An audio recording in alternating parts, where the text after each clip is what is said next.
评论。现在这间庙宇啊，看起来好有特色哦，也看起来很像古迹。这里是哪里啊？没有错，这里不是古迹哦才怪，这里就是古迹啦！而且这也是我们台北市万华地区很多人一定都知道的清水祖师庙。那祖师庙的话是拜我们的达摩祖师吗？你喜欢吗？怎样？我们今天有邀请到姜老师来帮我们解惑。姜老师好，姜老师好，老师来。各位观众朋友，大家好。是老师，我们想要了解一下，我们今天来到清水祖师庙，祖师爷跟祖师还有祖师公到底有什么不一样？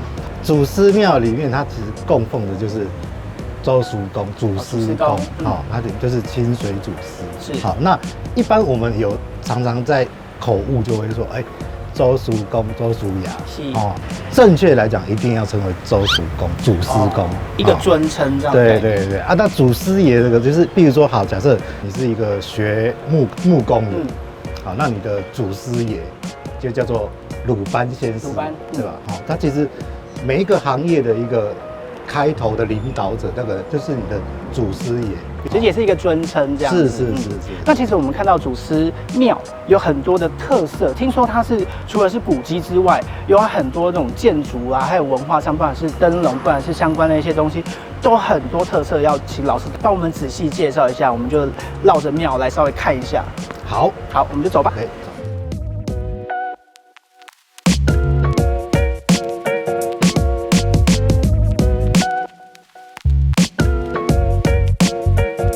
通常啊，走到庙里面都会分左进右出，或是右进左出这种顺序之外，好像蛮多庙宇是有3个门，但是好像中间我看这边好像是不能走的。是。这有什么样的特别的特殊意义吗？庙的大门它其实就是龙边跟虎边。对啊，一般我们是普通人，所以我们从龙边进，虎边出。对，意思就是。龙门啊，它是一个吉祥的一个象征，然后虎门啊，就是逃出虎口那个概念。哦，是这样哦。对，就是逢凶化吉。所以台湾的庙宇大概就是进庙的时候，就是龙边进，虎边出，中间会有一个门，那这个门就会特别大一点点。一般来说，庙宇它中间的门主要是给神明用的。哦，好，对，就是说，比如说神明要出门啊，或是要回来啊，他其实都必须要走中间。所以人是别当行来。是。一般来说，我们不会从中间门的，然后庙方也会用一个隔离，让你大门给它对，让你不能从这边走。那一般就是，比如说重要庆典的时候，或是比较绕境的时候，或是神明可能要出去的时候，对，大型的一些庙会活动的时候，神明会有出门的机会，然后就一定要走中门。就好像古时候的紫禁城，中间的门只有皇帝能走，其他人不能走，皇帝是最大的。对。这意涵还蛮深刻的。对啊，没有错啊，而且就只有那个祖师公，如果我们要出来的时候，我们就才会开庙门，或者是说我们有神明来做客的时候，我们才会开中间的庙门。对，没有错。尚尚，你有没有发现，我们背后跟前面各有一对龙柱，跟我们之前去龙山寺跟其他庙宇介绍的石柱不赶快哦。对，而且它的造型还蛮独特的。龙柱这个东西，它其实就是一个庙的门面。那庙的门面比如说我今天这个族群我盖的这个庙，我要去彰显我是一个很有实力的。对。他们会在雕刻上面找最好的师傅，对，用最好的材料，然后呈现出最好的样子，最精致的样子。所以你看这个龙柱，它其实它的造型是整根石头去雕刻的，没有分一部分雕刻完再连接在一起这样。是我们以前讲说这个帕九啊塞，它就是一斧一凿这样子，一个凿出来的，就一根柱子刻出这个样子。老师，其实我们刚刚有看到啊，走进来之后发现右边有非常特殊的酒桃，可是我们之前去介绍其他的庙的时候都是石狮子。对，没有错。而且我觉得这个是不是有点像是那种石阵啊这种概念的东西在这边庙宇里面呈现，这个又不一样，它有点像是圆形的，有点像是钟还是鼓的这种样貌。这个东西我们称为抱鼓石。抱鼓石。对，因为一般来讲就是一些，譬如说比较重要，譬如说像官署，好，譬如说一些比较重要的机构，衙门，以前你有听过那个击鼓鸣冤这个概念有没有？后来它是演化成就是说用抱鼓石，然后放在这个衙门的门口，或是一些建筑重要的建筑门口放在这边哈，其实也有辟邪的概念，然后也有镇住的概念但是在建筑上面来讲，其实它是一个稳住这个整个立面建筑的结构之一。上面有很多一些雕刻啊，对，其实就跟龙柱它也是一样，就是一些比较厉害的师傅他去凿出来的。一般来讲，我们看到的抱朴石大概就是比如说像上面刻花鸟，然后一些吉祥的野兽，对，像这个好像是狮子还是老虎，这个就是狮子，然后下面就有一些花的一些雕塑，是，下面还有一些人物，可能三国演义或什么可能一些对古时候的一些三国演义故事啊，戏曲的故事，这就是比较吉祥的意涵在里面，是，就是为了表现他的创作的一些概念、观念跟想法，然后一方面也是透过这个作品，让大家除了欣赏之外，也是镇住整间庙宇的一些有点像是镇压它的概念，让大家一进来的时候就会感受到这种好像我们很威严的一个气场的感觉，这样就是那个气势，对，抱朴石是。那另外我们其实刚走进来有看到背后，你看两面都有这种好像是它是红砖吗？还是它其实是石头雕刻的一些作品？它是砖雕。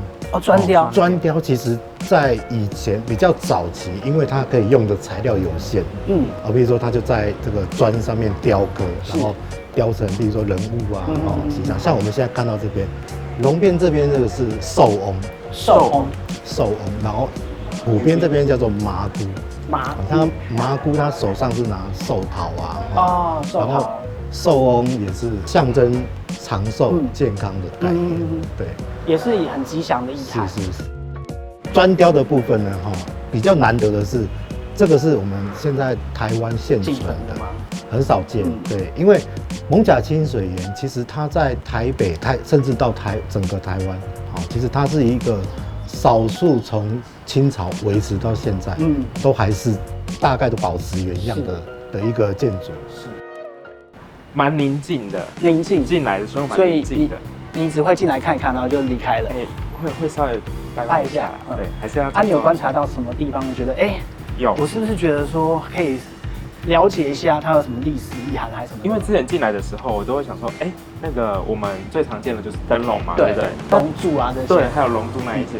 但不知道为什么，就是灯笼上面会有写着百姓两个字，这一点让我蛮好奇。你有观察到哦？1853年的时候，其实这个时候艋舺发生了一个很严重的械斗事件，叫做顶下交。顶交跟下交两个组织，然后打起来了，械斗。械斗的原因是因为争夺码头的利益。因为以前这里是一个码头，做生意的时候很重要的地位。祖师庙它的一个坐向其实是面向码头。对。我们艋舺3个码头。对。那其实3个码头都朝，就是现今的黄河道路那边。对，就是西边码头有比较早来的，有比较晚来的。那比较早来，他当然占据了码头嘛，对不对？但是比较晚来的人，他就会觉得，都被你们占据了。于是这中间就常常发生纠纷，然后一直到1853年，这次是最严重的。对。那这一次呢，其实两边打架，夹在中间的祖师庙就受到波及。因为那次打架的事件，整个祖师庙被焚火，被烧掉了。到这么严重？是因为借道的关系。当初盖庙的时候，其实就是我们现在门上面看到这个翁家，翁有来、翁有林家族。然后一直到1853年的时候，就是这个白姓。我们讲龙发头，白旗祥。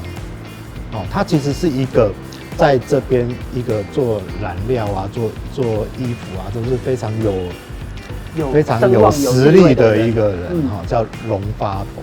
那他就姓白，叫白旗祥。他答应了3亿人的请求，让3亿人就是要经过我的庙去攻打后面的同安人，因为以前两边都是沼泽，对，所以没有办法经过。白旗祥呢，他也知道3亿人在地方上势力比较大，他其实是被迫的，接受3亿人的请求，于是就让你们从祖师庙经过。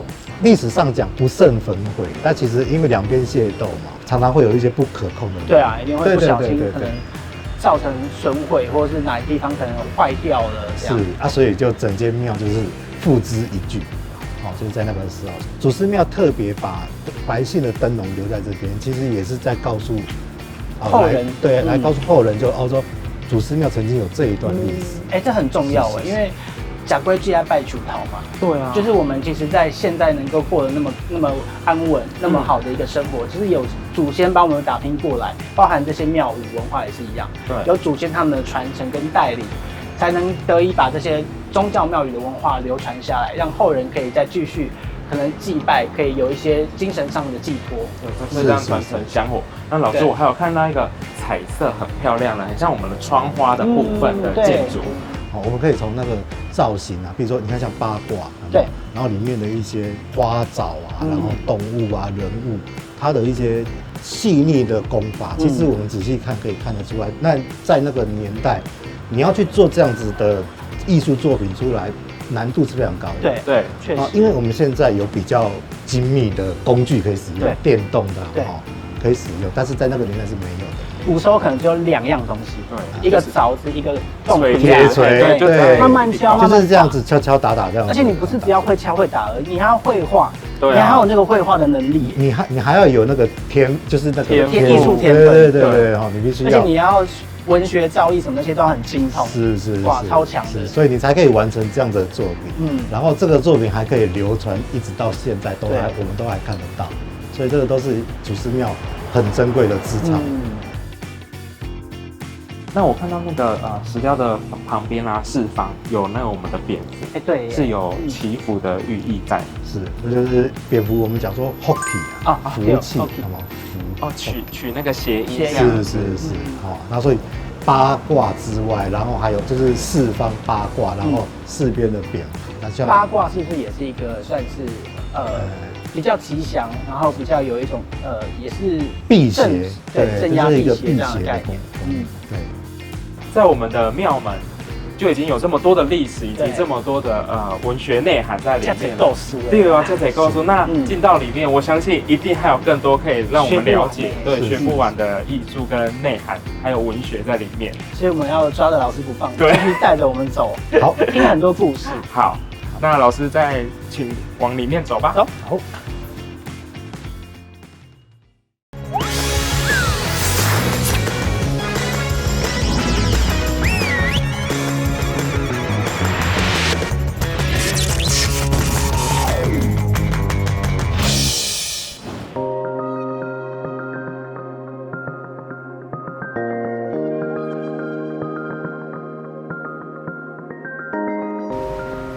哇，常常你看，哇，这庙是不得了哎！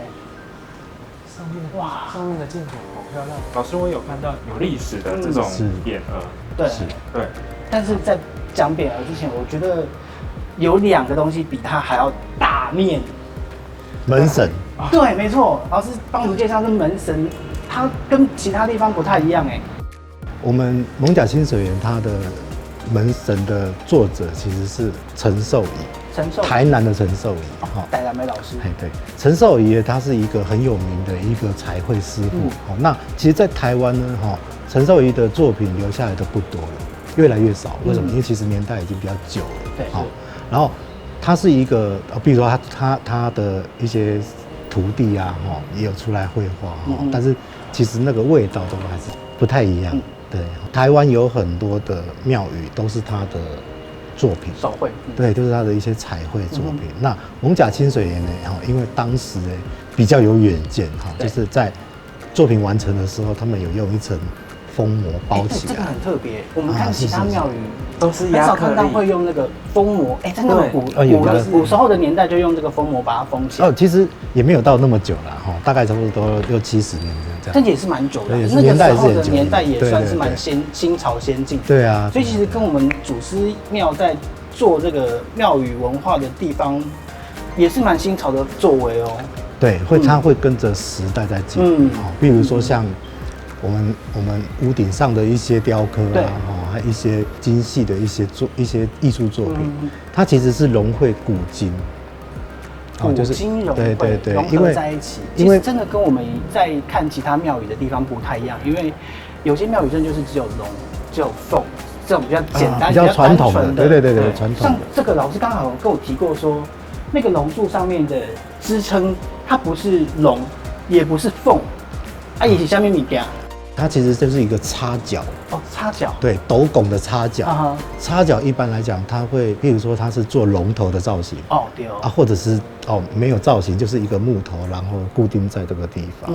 那像我们祖师庙，它的插脚，它的这边插脚全部都是做鳌鱼的造型。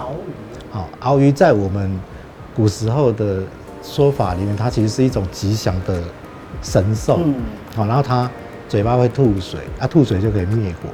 然后因为庙宇就是大部分的建筑材料都是木材，对，是。那木材很怕火，就是用鳌鱼的这个造型来镇住这个屋顶上的火，一方面支撑它，一方面保护它。是，也要展现一下我们是非常有实力的庙一方面也把那个艺术给它呈现出来。对，所以我们可以看到屋顶上的斗拱还有四面的这个瓜筒的造型其实都非常精细，非常漂亮。我们刚才看到砖雕，但是我们现在看到的是木雕。传统庙宇里面砖雕、木雕、石雕，这种雕刻其实都是在那个年代比较常见的，对，比较常见的这种呈现。那都会找最厉害的师傅来做。在祖师庙的这个屋顶斗拱的结构上面来看的话，其实我觉得彩绘就是一个蛮值得欣赏的部分。为什么？像我们看到的彩绘，其实它也不是说从以前到现在，因为你知道彩绘的东西，其实它是时间久了就退了，或者是剥落了，那或者是被白蚁侵蚀。那其实这个是陆陆续续有去找师傅来整修过，对，所以它的颜色就比较鲜艳。我们看起来就是比较近代的修整过程，对啊，而且上面有好多就是故事的感觉。对，它其实就是譬如说清水祖师得道的过程或者是清水祖师跟山鬼恶斗的那个故事然后他生前他曾经帮助过哪些人，然后做过什么样的事情的这样的故事，就比较多这样的故事会在我们上面彩绘的题材里面呈现出来。观众朋友，如果你们走到庙宇来，记得慢慢走，一步一步走，边走边看，停下脚步，仔细去观察一下，不管是建筑上面的那个龙柱，或者是旁边的石雕建筑等等。都是很多很多的特色，而且还可以欣赏的，不只是走到庙宇而已，也要抬头看一下，对，欣赏一下。来到庙里面是静心，你要把心静下来，慢慢去欣赏庙宇的文化，它的美在哪里？它的艺术价值。对。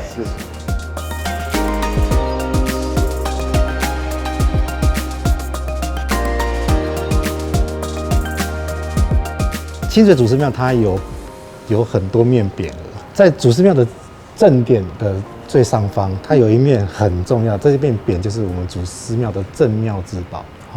这面匾叫做公资整记，它是由1885年光绪皇帝御赐的。如果一间庙在这个地方，它当初盖的时候，就是一个信仰中心。但是如果你有一个光绪皇帝赐匾，那就表示说，在这个地方就是曾经发生过一件跟皇帝有关的事嘛，对，所以皇帝才会送你一面匾，没错，对吧？好，所以当皇帝把这面匾挂在这里的时候，你的庙的整个地位就提升了，我认同你，对，就更提升了。好，然后你在地方上所有的庙宇里面，你有这个匾，你讲话就大声。为什么？因为我是皇帝罩着的。对。在艋舺其实有2面皇帝匾，一面在艋舺龙山寺那另外一面就是在清水祖师庙。老师，我听说我们清水祖师庙这边有很多很重要的文物，对不对？是，没有错。因为在庙宇的整理过程里面常常会有一些我们以前没有发现的文件。那最近呢，就是因为祖师庙它跟剥皮寮办了一个会旅行的落笔祖师这个特展，所以就意外的发现了一些文物。那我们待会就请董事长来为各位介绍。好啊。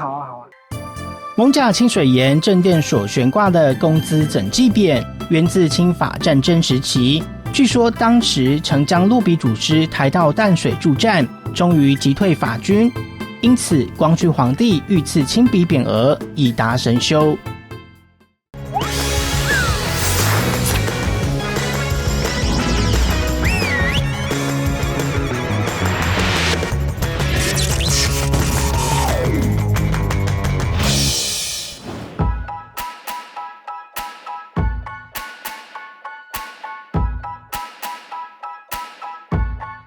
董事长你好，你好，欢迎。董事长，我们刚刚绕了这个整个庙宇一圈啊，哇，发现真的是庙宇的文化跟特色真的是哇，我们可能逛一天都逛不完。其实我们上次有到那个乡土教育中心来参加这个会旅行的落笔祖师特展，而且其实在这个展里面看到很多我们祖师爷的一些特色，还有他的一些收藏跟文物。是不是我们庙宇这边除了展出的这个之外，还有很多特色要跟我们继续介绍一下？很多可能我们没有看到的一些特色的东西。祖师宫是在台湾的神子信仰中间是非常特殊的一个，它一年365天都在全台湾四处趴走。这样子哦。它甚至会被引请到家里去供奉。因为除了会旅行的嘛，对。对，所以一般的神子没有这样子，那祖师宫特别喜欢拜访民宅，接受信众们的款待，所以在过去北部以及在南部台南、高雄一带，祖师宫的信仰是非常兴盛的。哦，其实我们刚刚有提到说那个特展有很多的文物，可是我好像听说董事长我们在整理那个文物的时候，特别有整理到一些比较别人或是民众比较少见的这种文物的东西，可以跟我们镜头介绍一下。好的。那首先我们在这边给大家介绍一张，这一张是在民国45年的一个版本。那这是一个祖师宫的令符。在过去，那很多的信众都会请到家里去张贴，那来保平安的。那令符上面呢，就是有祖师宫的签诗的一个主要的诗句。那念这首诗句的话，就可以保平安。同时呢，在祖师庙里面有个很特殊的抽那个签，叫做祖师签。那祖师签总共有50首，那就是根据这个字的顺序而组成的。根据这个那么短一个文字，对，第一个字如果你抽到的是第一首，那它一定从清开始。那第二个字就是水开始，所以就从这样子字头诗凑起来就是祖师宫的令符。哇，这个很有意思。对。如果加起来的话是48，那后来祖师签就再加2个变成50个，所以在台湾的主要的3大庙宇的诗签里面，祖师宫签算是一个非常重要的一个诗签。我们有办一系列的文化讲座。那我们从台南请了一位研究很透彻的一个老师来这边给我们介绍同时他也一直在赞扬这张令符，所以他说源自于艋舺的祖师庙。所以我们特别在翻箱倒柜，特别把它找出来。那因为在过去祖师宫的信徒年纪是比较大的，那用的是旧的方式。那新的信众，尤其是年轻人呢，比较习惯用科技的方式。所以我们在庙里面呢，也开始推动这个数位化。那所以我们也成立了网站，我们也把一些我们在过去的研究，有关于过去几年来对于祖师庙里面，我们有个研究维护计划的时候呢，我们把所有的资料做整理。会逐步的放在我们的网站上面。除了这个以外，我们还推动一个数位导览计划。如果有很多外国观光客或者是一般游客来，在参观庙的时候，有时候逛了一圈就走了，因为他看不到门道在哪，那就会错失了很多很精华的地方。那我们借由这个 QR code 的导览方式，让每个人手机都很方便，可以找到他可以理解的语文。那我们谢谢董事长特别帮我们仔细的介绍，也把这一张符要让我们这个节目可以做加持。谢谢您，谢谢，感谢董事长。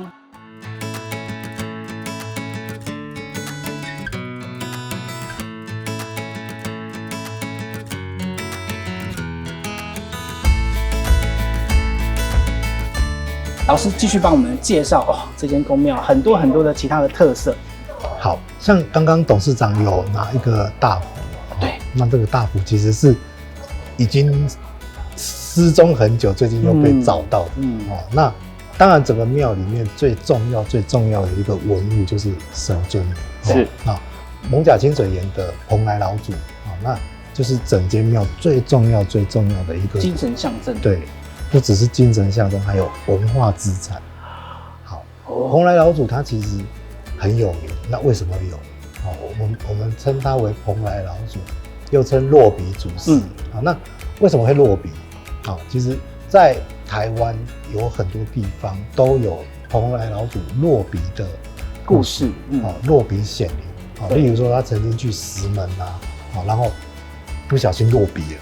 好，然后刚好又发生了地震。因为清水祖师到这个地方，然后所有人都跑出来看热闹嘛。然后就发生大地震啊，然后房子都垮了，就没有人员伤亡。于是他这样子的传说在整个台湾非常多，所以就相对来讲就有很多信徒。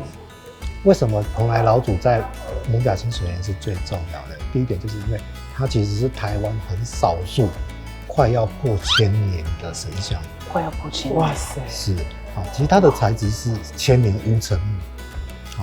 那乌层木它有什么特性吗？乌层木的话，其实它就是有一个黑乌嘛，黑，好，然后它因为它的密度很密，是，所以它丢在水里，木头通常都是会浮起来，但是它是沉下去，那个乌层木。对，它还有很多特别的地方，例如说，它可以当药引可以当一些比较重要，比如说一些重要的雕刻的东西，因为你可能怕它年代久远，坏掉，所以你可以用乌层木，越好的木材来雕刻神像，对，也是一种尊敬，是，可以保存更久，它密度高，也比较不容易会裂，对，比较不会有那种风化或是裂开的问题。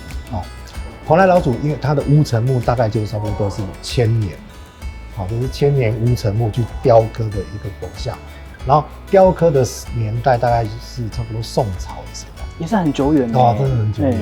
就是在台湾的神像里面，它算是一个很难得的一个神尊。对，蓬莱老祖他其实就是也接受挂单的。对，挂单的意思就是说我来跟庙里面约时间，时间到了我来请回家，对，把神像请回家拜拜。然后等到约定好时间到了之后，你必须要把神像请回来。通常是什么样的原因，或是有什么样的喜事才会把它请回家去供奉？譬如说，好像安息族群可能就是他们的一个聚落，这个聚落可能是这样，譬如说有一些重要的一些庙会活动，对，庆典，然后你可以把神像请回家去，但是因为请回家的过程，就是常常会有一些碰撞、损毁，对，就是说，因为常会有这种问题，然后我们的落鼻祖师他又是一个这么珍贵的一个文化资产嘛，于是，在2016年的时候，就是淡水清水岩跟艋舺清水岩这边呢，就两边协调好了，决定共同发一个声明，就是说，以后蓬莱老祖就不再去别的地方，他不再去别的地方，他只会在艋舺清水岩跟淡水清水两边轮侍。是。之后你们要再来请老祖回去的话，对不对？你可以请2组、3组，对，其他就是一些也是象征性，让大家带回去，把它供奉在家里，可以保大家的平安之外，也把这个传承给传承下去。对，那从此之后，蓬莱老祖就不出门，这很重要，在两个地方，就是为了保护它的文化价值。没错，是。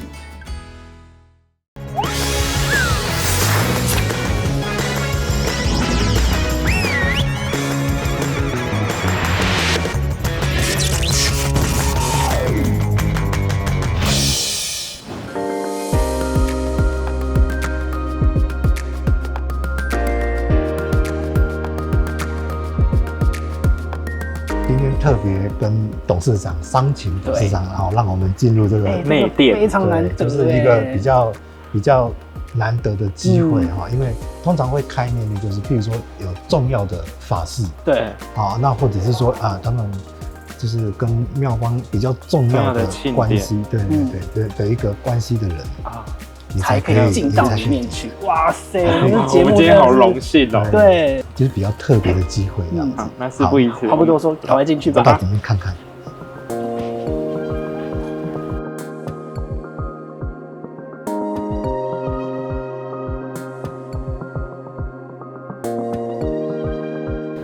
老师，我们刚刚看到的工作人员在后面啊，就是做一些动作，好像在帮神明绑上安全带、红线。对，这是要做什么动作啊？好，那一般这种情况的话，就是说，可能有别的地方的信众，他们可能庄里面有庆典或什么样的活动，然后他就是会跟庙方挂单，对，然后像刚刚那个下面上登记的那个，对，然后时间到了之后，他们就会来这边，然后把清水祖师请回去，对。神明一起来做客，参与我们的喜事，这样是，好幸运，我们今天可以进来那天，又可以看到这一幕。对，真的哎，很难得。因为清水祖师就是一个会旅行的，有没有？对，没错，到处去旅行，到处去保佑大家的平安，还蛮酷的。对啊。那我问你们哦，你们知道这边有一个重要的匾是哪一面？重要的匾，我猜吗？我猜的话，我是猜。即是清水吧，因为毕竟它挂在离祖师爷那么近的地方。哦，不对，是公之整迹。我们看这个看起来比较老一点，比较古早，对，比较特别，就是说它的这个中间的上方会有一个印章啊。对耶，有哎，它的这个字里面就是光绪御笔之宝。光绪御笔之宝，对，光绪年间写的。对，就是宝物，就是不是他的解释，就是说这是皇帝送的，皇帝写的字送给是皇帝自己亲手写的，对，是给你的。理论上是这样，但是一般来讲，皇帝都会请他底下的文书官员来帮忙写字，皇帝会比较御赐给你，对，他可能比较重要的他会自己写，所以这块匾额就是老师一开始在庙门口跟我们讲，是这一块不断的一直在强调，对，这个很重要，我们这很重要的一个历史的一个定位在这边。对，因为一家庙里面有皇帝匾，很不容易。在清朝的时候，在那个年代，等于看到匾，等于看到皇帝的意思。对。好，所以你那个时候来到这种比较规格高一点的庙的时候，对不对？你可能就要毕恭毕敬了，是因为有皇帝的御笔在这里，一方面也是在告诉这边的居民，就是说我跟这个清水祖师的关系，就是说我觉得他感谢他帮助我，因为我在统治这个国家有很多事情是需要帮助的，对。好，那一方面也是在告诉各地官员，就是说这些庙是我光绪皇帝造的，对。所以大家就是不能太礼敬，对，然后要更那个更有礼貌，对，就是要稍微比较尊重一下这边的一个地方的重要的信仰中心。对，畅畅，我们刚刚绕了一圈，然后老师介绍了那么多，你有没有看到有没有什么你觉得很有特色的地方？有，我觉得呢，这个鼓还有这个钟，对，然后还有我们后面的那个洋人的那个部分。洋人在哪里？庙宇里面都有很多像这样子的雕刻啊，一些素材，对吧？好，那其实它随着时代演进，它一定会有坏掉嘛，那过程一定会修复嘛，好，所以常常会有一些新的元素加进来，好，比如说刚刚你提到的洋人，对，超特别的。还有一些，比如说，好像有些地方有一些小天使啊，对，一些比较西洋的东西，对，中西合璧，对，就是一些东方的东西跟西方的东西，其实都结合在同一个庙里面。其实会有这样的元素，一方面就是因为时空背景因为时代不一样啊，所以师父他要表现，就是说我其实是一个国际世界观的感觉，对，international，对，所以我会做一些就是比较国外的东西，对，然后西方元素融入这个传统的建筑里面其实全台湾的所有庙宇都有这样子的，不是说这边特例，对，不是说只有清水也有，不是，那其他庙有很多地方仔细观察就是会发现这样。但是你比较常见的一个东西叫做拱欢，以前的台湾它其实有被荷兰人统治过，有被西班牙人统治过，好，所以在那个时候，其实我们曾经是这样有殖民的这个历史。传统建筑里面常常会有这样的一个元素，叫做拱欢梗触岗。意思就是说我罚这个番人，帮我扛住屋顶的屋角，惩罚他。对，好，所以在我们清水上面，这个建筑的主殿的上面，其实我们也可以看到，就是拱欢更出感啊，就是一个象征性而已，歇后语的感觉。对对对对。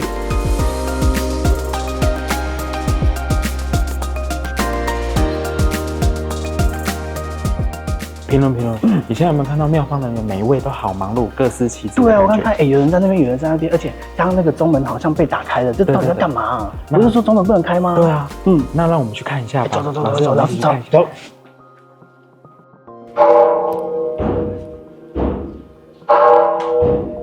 后面，在后面。有喂。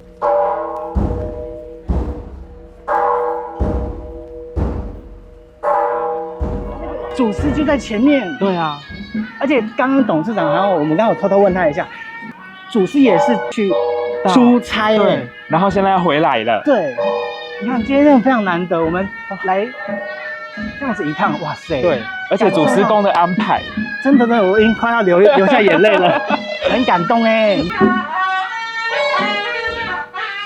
我们跟着他们脚步一起进去吧。哇！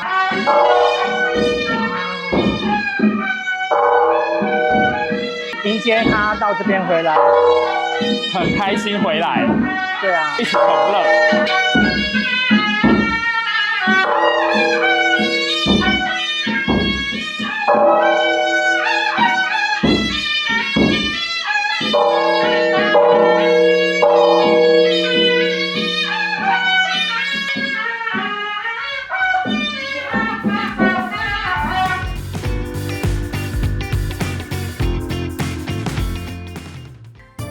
清水祖师，北宋高僧，自幼习佛，在蓬莱山建小精舍修行，因洞内水清澈，称为清水岩，故名清水祖师。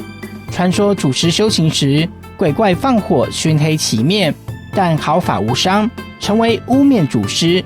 每当灾难临近，祖师鼻子脱落示警，故称落鼻祖师。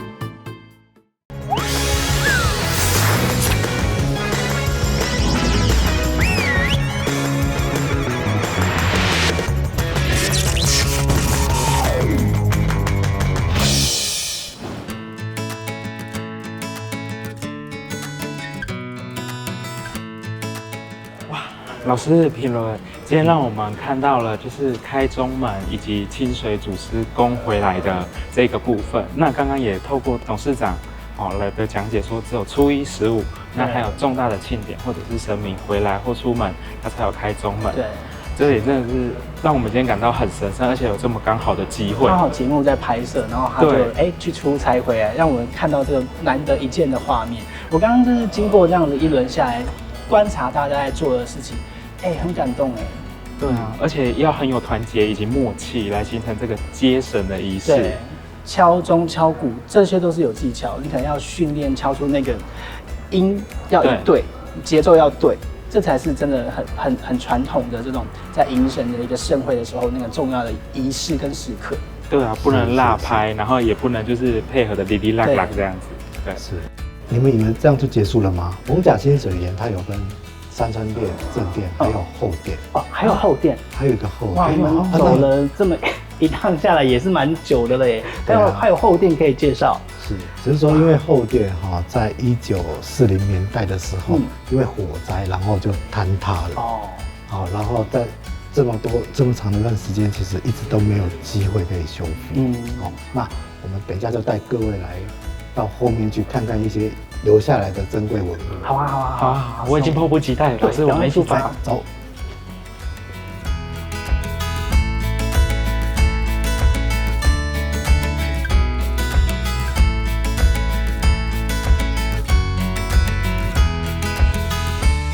其实后殿在坍塌之后呢，它其实有很多这个传统的一些建筑物材料，全部都被埋在地底下了。因为火灾之后嘛，直接把它就地掩埋。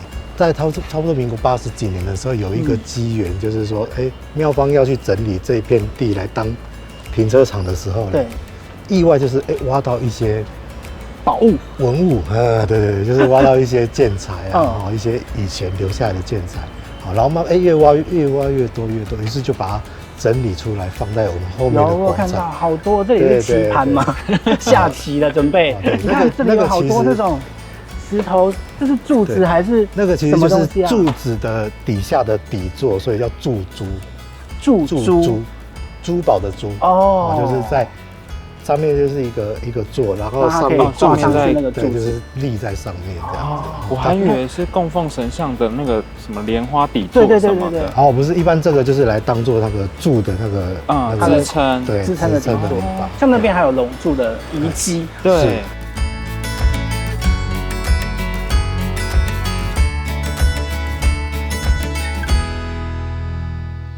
以前的后殿呢，它奉祀的是湄洲妈祖哦，就是天上圣母。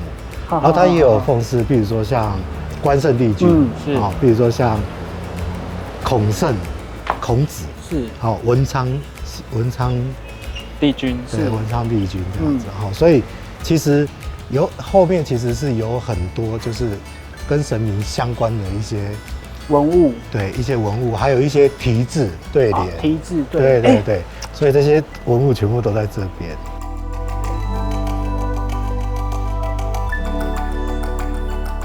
而且其实我们看到后面啊，像我们之前去龙山寺去其他天后宫看到的那个屋檐上面很多不同的，有鱼有螃蟹，这些都有其他的意思在里面。像这边就比较特别，都是水果这个。对，我才想说，我想跟你说而已。有花有水果，你看前面那边也有香蕉，然后那个是西瓜嘛，对，这些有什么特别的意义啊？哦，一般来讲，这种比如说剪黏，比如说雕塑啊，其实它都是会用一些有代表吉祥，或者是多子多孙，或者是就是比较平安的意思。好，比如说像香蕉，香蕉意思就是招财，就是这个招财的意思。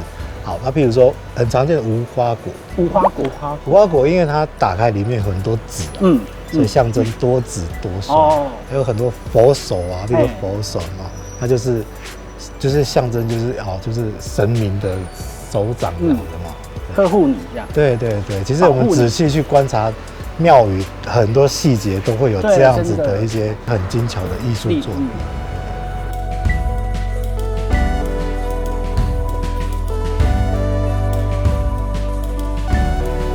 像那个屋顶上面，为什么中间一定会有一个塔？哦，这个是我们以前一定会听过的一句话，叫做“救人一命，胜造7级”。哦，对，大家注意数看看，是不是7级？1、2，他讲的就是佛塔，对，7层，他其实讲的就是说，这个庙宇的建筑啊，它搭配上佛塔，就是代表它的一个地位崇高。对，这是一个地位比较崇高。像一般的传统的房子，我们以前看这种传统房子，最多就是燕尾。哦，对，翘脊燕尾。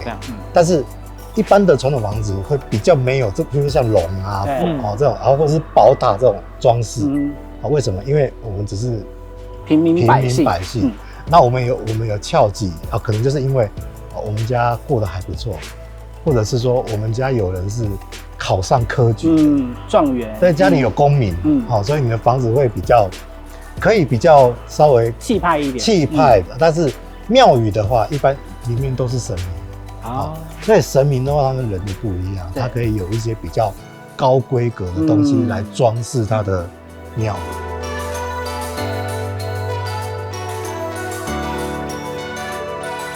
哇，畅畅，刚刚老师帮我们介绍那么一大人，从前殿、中殿到后殿这样介绍下来，哇塞，我们真的是吸收到很多历史缘由，还有神明的意涵，它的传承。到现在，其实我们庙宇一直在持续想要推新的东西进来，让年轻人更了解传统的文化，还有宗教的文化，包含它整个历史缘由。所以我们这样感谢老师今天特别帮我们介绍那么多那么丰富的内容，谢谢老师，谢谢。